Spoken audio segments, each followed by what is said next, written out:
Hello বন্ধুরা, তোমরা কেমন আছো? আশা করি ভালো আছো। দেখো আজ একটা ভিডিও নিয়ে তোমাদের সাথে চলে আসছি। এই যে আমরা যাচ্ছি এখন আশ্রমে, আমাদের অনুকূলটা করে আশ্রমে। তো ভিডিওটি দেখতে থাকো ফার্স্ট থেকে লাস্ট অব্দি। দেখো আমার ঠান্ডা লেগে গেছে, খুবই দিয়ে দিচ্ছে। টাটা, ফার্স্ট থেকে লাস্ট অব্দি দেখো আমরা কোথায় যাচ্ছি। এই যে দেখো আমরা রাস্তার সামনে জল চলে আসছি ঘর থেকে, এখন যাচ্ছি দেখি রাস্তাতে গিয়ে আশ্রমে ঢুকে দেখা হচ্ছে আবার গিয়ে আসছি আশ্রমে।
আমরা আশ্রমের পিছন দিকে ঘুরতে চলে আসছি। এই যে এদিকে একটা পুকুর আছে, এই যে অনেক বড় পুকুর একটা এই পাশে আশ্রমের পিছন দিকে।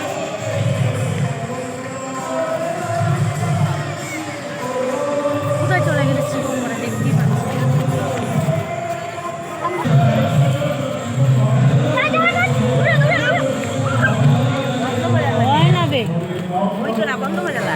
দেখো এই পাশে একটা দৌড়াচ্ছে, কিন্তু অনেক দৌড়াচ্ছে।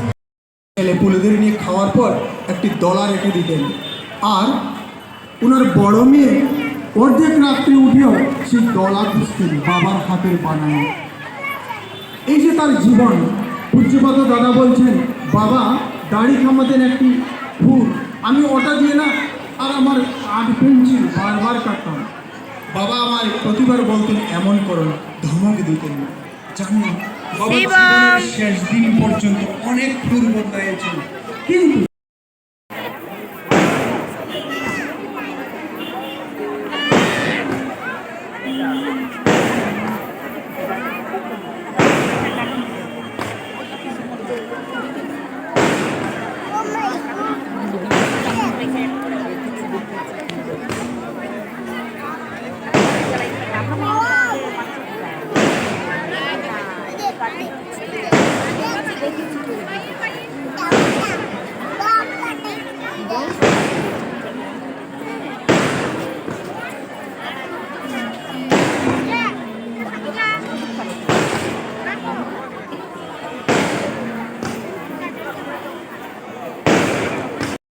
श्री श्री परमात्मा परमाराध्या जगत जननी श्री श्री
আশ্রম ঘুরে আমরা বাড়ি চলে এসেছি যে 12 মজা নিয়ে চলে এসেছিলাম শিবমকে শেষ করে নিচ্ছে অর্ধেক। এই যে দেখো, তো টাটা বাই বাই, আজকের মতো ভিডিওটা এখানে শেষ করছি। পরবর্তী ভিডিও তোমাদের সাথে আবার দেখা হচ্ছে। শিবম।